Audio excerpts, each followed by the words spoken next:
तो मेरे भाई वन पीस मांगा चैप्टर 1164 का टाइटल होने वाला है डेविस ब्लड। और मैं पहले ही बोलना चाहता हूँ कि ये चैप्टर मेरे लिए एक स्ट्रॉन्ग 9 वाला चैप्टर था। अच्छा खासा फाइट दिखाई दिया, अच्छा खासे डेवलपमेंट्स हो रहे थे इस चैप्टर में और चैप्टर को बहुत ही अच्छी तरीके से ओडा ने कंक्लूड भी किया है। ये चैप्टर का शुरुआत होता है जिस तरीके से प्रीवियस चैप्टर खत्म हुआ था, जहाँ पर हम देख रहे थे कि ईमू ने प्रोवोकेशंस के जरिए से, माइंड गेम के जरिए से वो स्टैप कर पाया था ज़बेक को और उसने डोमिरिवर्सल यूज किया था ज़बेक के ऊपर। यहाँ पर हमको ये चैप्टर के स्टार्ट में ज़बेक डोमिरिवर्सल की एबिलिटी की वजह से वो डीमन में बदलते हुए दिखाई दे रहा था, वो बदल रहा था डीमन में। हालांकि ये जो ईमू का एबिलिटी है वो थोड़ा टाइम ले रहा था ज़बेक के ऊपर काम करने के लिए, क्योंकि ज़बेक का विल इतना स्ट्रांग था। और यही सब सारी चीज़ों में हालांकि ईमू ने स्टेप किया है ज़बेक को, तो यही सब सारे सिचुएशन में ज़बेक ऑटोमेटिकली मतलब इंस्टेंटली ट्रांसफॉर्म नहीं होता है डीमन में, वो फैंग्स डेवलप कर रहा था। पर ये सब सारी चीज़ों में ज़बेक और ईमू के बीच में कॉन्वर्सेशन भी चल रहा था, वो बहुत ज़्यादा इंपॉर्टेंट कॉन्वर्सेशन था। यहाँ पर इस पूरे कॉन्वर्सेशन में ज़बेक मेंशन करता है ईमू को कि David D Jones previous king of the world था। ये मतलब बहुत ज्यादा क्रेजी बात है कि यहाँ पर हमारा भाई ज़बेक बोल रहा है कि David D Jones king of the world था। अब ये क्या है, इसकी इम्प्लीकेशंस क्या है? क्या यहाँ पर ज़बेक बोल रहा है कि जिस तरीके से ईमू यहाँ पर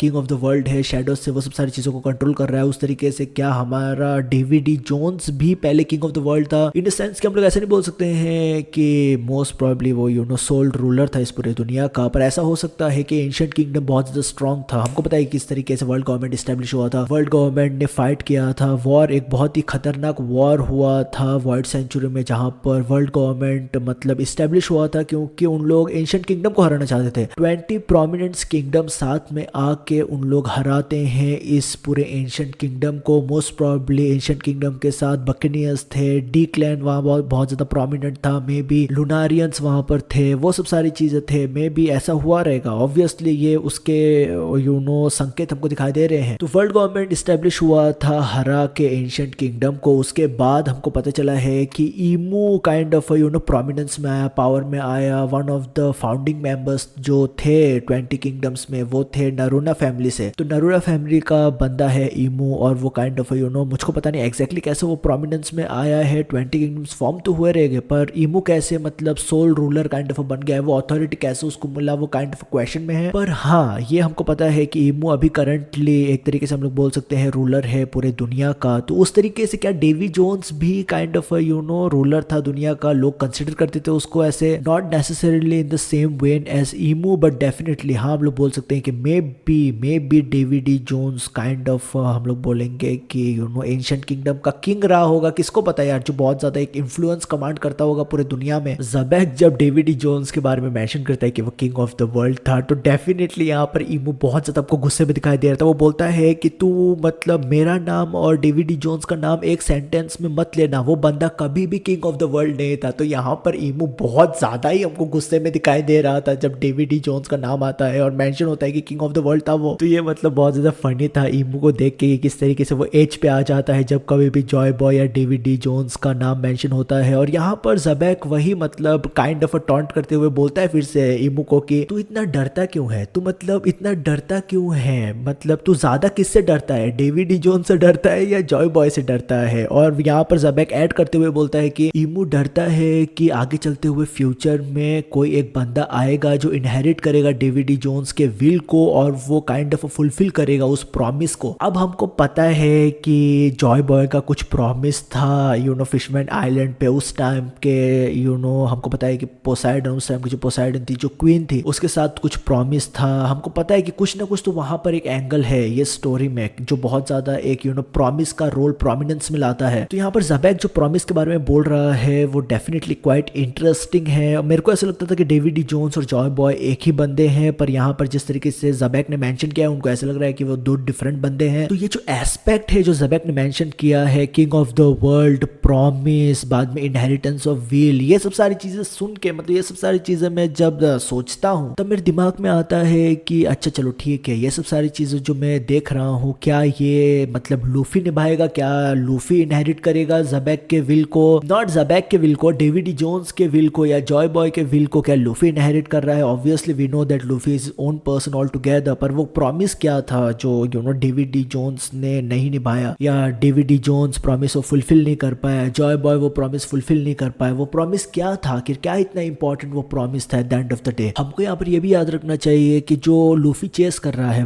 वन पीस को हमको बताया है कि रॉजर ने वो ऑलरेडी अकॉम्प्लिश कर लिया है वो फेट, वो लाफ्टेल पे पहुंच गया था, उसको सब सारी चीज़ें स्टोरी पता है, वो सब सारी चीज़ें हुआ है। तो जब लूफी इवेंचुअली जाएगा लाफ्टेल पे, वन पीस उन लोग मतलब ढूंढ लेंगे और उन लोग वो स्टोरी पढ़ेंगे, क्या उसको सब सारे प्रॉमिस के बारे में पता चलेगा? ऑब्वियसली ये सब सारी हिस्ट्री के बारे में पता चलेगा, बट हाँ यार, ईमू जो डरा हुआ है, जो मतलब तू अब सोच के देख, इतने सदियों निकल गए, मतलब इतने सदियों सेंचुरीज निकलते गए, ईमू अभी तक डरता है कि कोई ना कोई तो इनहेरिट करेगा डेविड डी जोन्स या जॉय बॉय के विल को, कोई ना कोई डी क्लैन से फिर से आएगा मेरे थ्रोन को चैलेंज करने के लिए। और हमने देखा है एल्बेफ में वो पूरा चीज जो हमको दिखाई दिया था कि किस तरीके से बैटल्स हुआ था, वॉर हुआ था, वो सब सारी चीजें, सन गॉड का एंगल आ गया था, डीमन का एंगल आ गया था, उन सब सारी चीजों में हमने देखा था कि ये काइंड ऑफ एक फेट है कि उन लोग फिर से मिलेंगे, फिर से एक फाइट होगा, वॉर होगा। तो ये भी एक जहन में क्वेश्चन आता है, सवाल आता है कि जो फेट का कॉन्सेप्ट है वो कितना रोल प्ले करेगा towards the end of the series. जिस तरीके से ओडा हैंडल कर रहा है उस पूरे फ्लैशबैक को, ऐसा लग रहा है कि फेट बहुत ज्यादा एक इंटेग्रल पार्ट है इस पूरे सीरीज का। अब किस डायरेक्शन में ओडा जाना चाहता है इसको लेके वो उसके ऊपर है, बट मुझे बहुत ज्यादा पसंद है जिस तरीके से ईमू बहुत ज्यादा एज पे था। ईमू मतलब हमेशा एज पे रहता है, जब कभी भी वो जॉय बॉय का नाम सुनता है, जब कभी वो डेविड डी जोन्स का नाम सुनता है, डी क्लैन के बारे में बातें आता है, तो वो हमेशा एज पे रहता है। वो दिखाता है कि वो कितना डरता है इन सब सारे लोगों से। अब यहाँ पर ईमू का काइंड ऑफ रेटोरिक ये भी था जब ज़बेक बोलता है कि तू डरता है जॉय बॉय डेविड जोन्स से कि कोई आएगा उनके विल को इनहेरिट करेगा और प्रॉमिस फुलफिल करेगा, तो इन सब सारी चीज़ों से डरता है। तो ईमू का जो रेटोरिक था वो ये था कि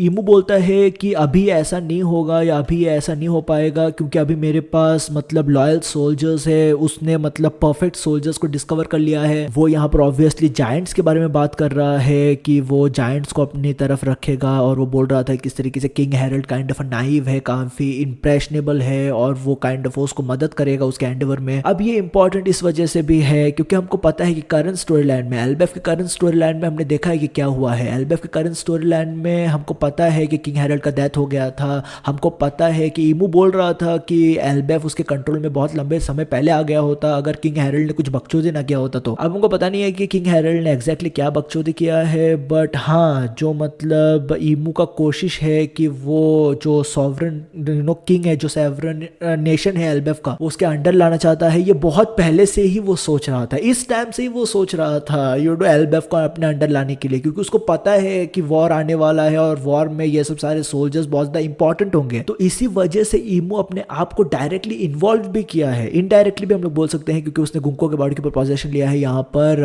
एल्बेफ में, और उसने डॉमी रिवर्सल यूज करके डॉरी और ब्रॉगी को अपना सबऑर्डिनेट बना लिया है, कई सारे जायंट्स को अपना सबऑर्डिनेट बना लिया है। तो जो फ्लैशबैक में है हम लोग, उसका बहुत ज्यादा सिग्निफिकेंस है एल्बेफ के करंट स्टोरी लाइन में, और वो हमको भूलना नहीं चाहिए। ठीक है, हम लोग फ्लैशबैक में है, ठीक है, बहुत सारे क्रेजी चल रहा है, ठीक है, पर जब हम लोग फिर से रिज्यूम करेंगे इस स्टोरी में तो और भी इंसेन चीजें चलने वाला है, वो हमको याद रखना चाहिए। और ये हमको फ्लैशबैक मतलब बार बार हिंट कर रहा है कि ईमू एल्बेफ कितना, मतलब ईमू के लिए प्रायोरिटी है एल्बेफ को अपने अंडर लाने के लिए। तो फिर से वो एक टिपिकल वन पीस का स्टोरी लाइन आ जाता है कि कोई एक ऑपरेसर है, लूफी या स्ट्राइड पायरेट्स उस आइलैंड पे जाते हैं, बाद में सब सारी चीजें ठीक कर देते हैं, वो सब सारी चीजें हमने देखा है रेपिटेशन में होते हुए। तो वही एस्पेक्ट ओडा फिर से इनकॉर्पोरेट कर रहा है इस पूरे आर्क में भी, alongside with core element like fate, inheritance of will, promise and all those things that is eventually going to come together very nicely towards the end of the series. ईमू और ज़बेक का conversation खत्म होने के बाद ईमू ज़बेक को नीचे ग्राउंड पे फेंक देता है, और हम देखते हैं कि ज़बेक अभी फुल्ली ट्रांसफॉर्म हो चुका है डीमन में, उसका हाइट बढ़ चुका है, उसने विंग्स डेवलप किया है, फैंग्स डेवलप किया है। और हमारा भाई ज़बेक जब डीमन मोड में जाता है, और हमको पता है कि ईमू ने क्या इंस्ट्रक्शंस दिया है। ईमू ने बोला है कि अपने क्लैन को मतलब कंप्लीटली वाइप आउट कर दो, अपने वाइफ और अपने बच्चे को मार दो। तो वही यहाँ पर हमारा भाई ज़बेक करने जा रहा है, और हम देखते हैं ज़बेक डीमन मोड में। ज़बेक मेरे भाई खतरनाक तरीके से हमारे भाई कायदो को पहले मारता है, कायदो को मतलब ऐसा खतरनाक मारता है, वो जाके पहाड़ों पे गिरता है मेरे भाई। बाद में बिग मॉम को भी मतलब उसी तरीके से वो मारता है, बिग मॉम भी सेम फेट सफर करती है कायदो की तरह। पर जब ज़बेक जाता है व्हाइट बियर्ड के ऊपर अटैक करने के लिए, ये one of the coolest panel था मेरे हिसाब से इस पूरे चैप्टर में। ज़बेक अपना सोर्ड अटैक यूज करता है हमारे भाई व्हाइट बियर्ड के ऊपर, और व्हाइट बियर्ड अपना अपने सोर्ड के जरिए से नहीं उसको डिफेंड करता है उस पर अटैक को। मुझे लगता है जिस तरीके से उसका डिपिक्शन है, मुझे लगता है कि हमारे भाई व्हाइट बियर्ड के लेफ्ट हाथ में उसका सोर्ड था और राइट हाथ से वो अपना ब्लॉक करता है इस पूरे अटैक को मेरे भाई। ठीक है, मुझे लगता है कि यहाँ पर उसने उसने आर्मामेंट हाकी के जरिए से ब्लॉक किया है इस पूरा अटैक को। पर डेफिनेटली यहाँ पर कॉन्कर्स हाकी का क्लैश हुआ है, जहाँ पर हम देखते हैं कि ज़बैक अटैक करता है व्हाइट बियर्ड के ऊपर, और ये अटैक इतना मैसिव था, ये क्लैश इतना मैसिव था। मुझे लगता है कि हमारा भाई ये मुझे लगता है कि यहाँ पर उसने मेरे को नहीं लगता कि वो डिफेंसिव पॉस्चर था। यहाँ पर व्हाइट बियर्ड ने अपना डेविल फ्रूट का भी एबिलिटी यूज किया है, जिसकी वजह से मुझे लगता है कि वहां पर क्रैक आया था पूरे एयर में, और ये इंसेन पैनल था मेरे भाई। ज़बैक का अटैक, सोड अटैक, और व्हाइट बियर्ड अपना डेविल फ्रूट यूज करना, हाकी क्लैश। इसका कॉन्सिक्वेंस ये था कि हमको पता है कि गॉड वैली में 2 काइंड ऑफ माउंटेन है पूरे आइलैंड के सेंटर में। वो पूरा एक मतलब माउंटेन ही कोलैप्स कर जाता है मेरे भाई। बहुत ज्यादा क्रेजी था कि एक माउंटेन ही कोलैप्स हो जाता है इस पूरे अटैक की वजह से मेरे भाई। ये क्लैश बहुत ही एक मैसिव डिस्ट्रक्शन कॉज करता है। हम देख रहे थे कि सेलेस्टियल ड्रैगन्स एस्केप करने की कोशिश कर रहे थे इस पूरे आइलैंड से। उन लोग बोल रहे थे कि अगर हमको तुम लोग एस्केप नहीं करवाओगे तो सब सारे लोगों को हम लोग मार देंगे। हम लोग यहाँ पर रॉजर पायरेट्स को सब सारा खजाना चोरी करते हुए भागते हुए देख रहे थे। हमको ड्रैगन थोड़ा डिसअपॉइंटेड दिखाई दे रहा था कि वो शैंक्स को अपने हाथों से गिरने देता है। अब हमको यहाँ पर यह भी दिखाई दे रहा है कि हालांकि ड्रैगन यहाँ पर बहुत ज्यादा डिसअपॉइंटेड था। हम देखते हैं कि हमको पता था प्रीवियस से देखा है कि किस तरीके से शैंक्स खुद से चलते हुए, मतलब क्रॉल करते हुए, चलते हुए नहीं क्रॉल करते हुए वो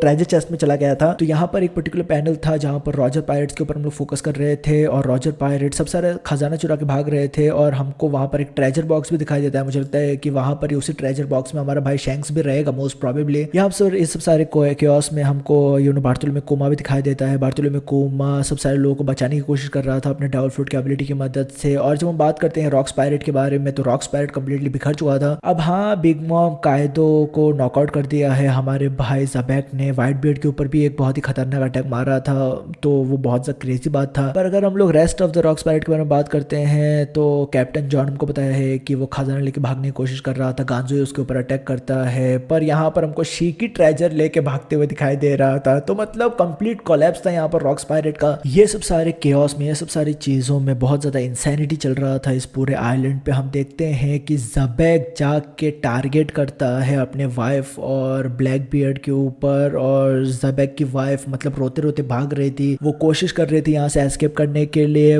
पर जैसे ही ज़बैक अटैक करने जा रहा था उसके वाइफ के ऊपर, उसके बच्चे के ऊपर, जान से मारने की कोशिश कर रहा था, क्योंकि अभी वो डीमन में बदल चुका है। इबू ने उसको ऑर्डर दिया है। तो जैसे वो अटैक मारने जा रहा था, वैसे ही कौन आता है बचाने के लिए? The saviour, the legendary saviour Bartholomew Kuma अपने डेविल फ्रूट का एबिलिटी यूज करके वो ज़बैक की वाइफ को और हमारे मिस्टर जिया उस बंदे को मतलब गायब कर देता है। वो अपना पॉप अप फ्रूट का एबिलिटी यूज करके उनको गायब कर देता है, उनको बचा लेता है। तो अभी उन लोग किसी डिफरेंट आइलैंड पे चले जाएंगे। मुझको पता नहीं है कि कहाँ पर भेजा है बार्थोलोमेव कोमा ने उनको, बट हाँ कहीं पर किसी डिफरेंट लोकेशन पे। मोस्ट प्रोबेबली हमको पता है कि वो कौन सा लोकेशन है, क्योंकि हमने बार्थोलोमेव कोमा के फ्लैशबैक में देखा है सब सारे लोकेशन को, ठीक है। तो Bartholomew Kuma at the end of the day बचाता है ब्लैक बियर्ड और उसके उसकी माँ को, ज़बैक के वाइफ को। ये बहुत ज़्यादा एक कूल चीज़ था जो मैंने सोचा नहीं था कि होने वाला है, बट ये अनएक्सपेक्टेडली हुआ है, जो बहुत ज़्यादा इंसेन बात था। मैं यहाँ पर फिर से बोलना चाहता हूँ कि बार्थोलोमेव कोमा का कैरेक्टर जो है वो बहुत ज़्यादा एक स्पेशल कैरेक्टर है, क्योंकि eight the end of the day अगर उसका पूरा तो फ्लैशबैक देखेगा जी, जिस तरीके से उसका फादर वो स्लेव्स थे, उसकी माँ का डेथ हो जाता है, फादर का डेथ हो जाता है, बार्थोलोमेव कोमा को स्लेव बना के रखा जाता है। बाद में हमको पता है कि गिनी के साथ क्या होता है, वो किस तरीके से बानी को रेस करता है, क्या सब सारी चीज़ें करता है वो उसको प्रोटेक्ट करने के लिए। फिर भी हम देखते हैं कि वो eight the end of the day वो एक स्लेव की तरह बन जाता है। सब सारे सेलेस्टियल ड्रैगन्स उसको एज अ ट्रैश की तरह यूज कर रहे थे। तो ये सब सारी इतने चीजें हुआ बार्थोलोमेव कोमा के साथ, इतना बुरा हुआ बार्थोलोमेव कोमा के साथ, उसकी जिंदगी में इतना बुरा हुआ, but at the end of the day his heart never changed man. वो एक स्पेशल बात है मेरे भाई, एक बंदे के साथ अगर जिंदगी में कुछ भी मतलब इफ अगर मैं कंपेयर करूं किसी बंदे के साथ, अगर बार्थोलोमेव कोमा के जिंदगी में जो उसके फ्रैक्शन भी अगर होता तो बंदा बदल जाता है। It has a impact on you whether you like it और नॉट। बट देखते हुए कि बार्थोलोमेव कोमा के साथ ये सब सारी चीजें वो गुजरा, पर फिर भी उसका दिल बदला नहीं, फिर भी वही वो बार्थोलोमेव कोमा है जो वो बार्थोलोमेव कोमा था। और very kind hearted person to like, फिर भी क्या क्या किया यार, ये कैरेक्टर क्रेजी है यार Bartholomew Kuma. I really like this character man. मेरे भाई ये चैप्टर फाइनली ख़त्म होता है एक लेजेंडरी नोट पे, जहाँ पर हमको ज़बैक वर्सेस रॉजर और गाब के बीच में क्लैश दिखाई देने वाला है। ये क्लैश स्टार्ट होने वाला है। ज़बैक हमको मॉन्स्ट्रस स्टेट में दिखाई दे रहा है। गाब और रॉजर अपने रिस्पेक्टिव क्रूज को बोलते हैं। गाब बोलता है नेवी को कि तुम लोग चले जाओ, मैं यहाँ पर सब सारी चीज़ों को हैंडल करूँगा। और रॉजर बोलता है यहाँ पर अपने रॉजर पायलट को, तुम लोग चले जाओ, हम लोग यहाँ पर हैंडल कर लेंगे। तो ये दोनों इंडिविजुअल हमको आप अगेंस्ट जाते हुए दिखाई दे रहे हैं ज़बैक के अगेंस्ट। और ज़बैक यहाँ पर वॉइस ऑफ ऑल थिंग्स के ज़रिए से, मतलब वो एक काइंड ऑफ मैं बोलूँगा कि टेलीकिनेसिस के ज़रिए से, एक तरीके का उस तरीके का चीज़ है यार ये वॉइस ऑफ ऑल थिंग्स। जो कुछ भी तो उसको बोलना चाहता है वो इसके ज़रिए से हमारे भाई ज़बैक इसके ज़रिए से, वॉइस ऑफ ऑल थिंग्स के ज़रिए से रॉजर और गाब को बोलता है कि भाई मेरे को प्लीज़ मार दे यार, मेरे को नहीं यहाँ पर इस स्टेट में मेरे को नहीं जीना है। तो देखना इंटरेस्टिंग रहेगा कि eight the end of the day God valley incident में क्या होता है, ज़बैक का फेट क्या है। क्या सच में रॉजर और गाब ज़बैक को डेथ देते हैं जो ज़बैक बेसिकली मांग रहा था उनसे, या अभी तक ज़बैक जिंदा है। अगर वो डीमन में बदल चुका है तो जिंदा हो सकता है मेरे भाई। मे बी इमू उसको सोल्जर की तरह यूज करे यार आगे चलते हुए बैटल में। I don't know man, this is there is a lot of crazy possibilities man, I am telling you. पर मेरे भाई कुछ इस तरीके से ये चैप्टर खत्म होता है, कुछ इस तरीके से लेजेंडरी चैप्टर खत्म होता है। इसके इम्प्लीकेशंस बहुत ज्यादा है यार, मैं बता रहा हूँ। बहुत इंसेन चैप्टर था क्योंकि ओडा नेक्स्ट हफ्ते ब्रेक पे नहीं है, हमको मतलब रेगुलर चैप्टर मिलने वाला है। तो बहुत ज्यादा हाईली एंटिसिपेट करूंगा नेक्स्ट चैप्टर को। तुम्हारा क्या है ओपिनियन सब सारी चीजों के ऊपर मेरे को डेफिनेटली बताना कमेंट सेक्शन में कमेंट करके। तो मैं शायद रखे भाई वीआर पे ख्याल रख अपना, पीस मेरे भाई।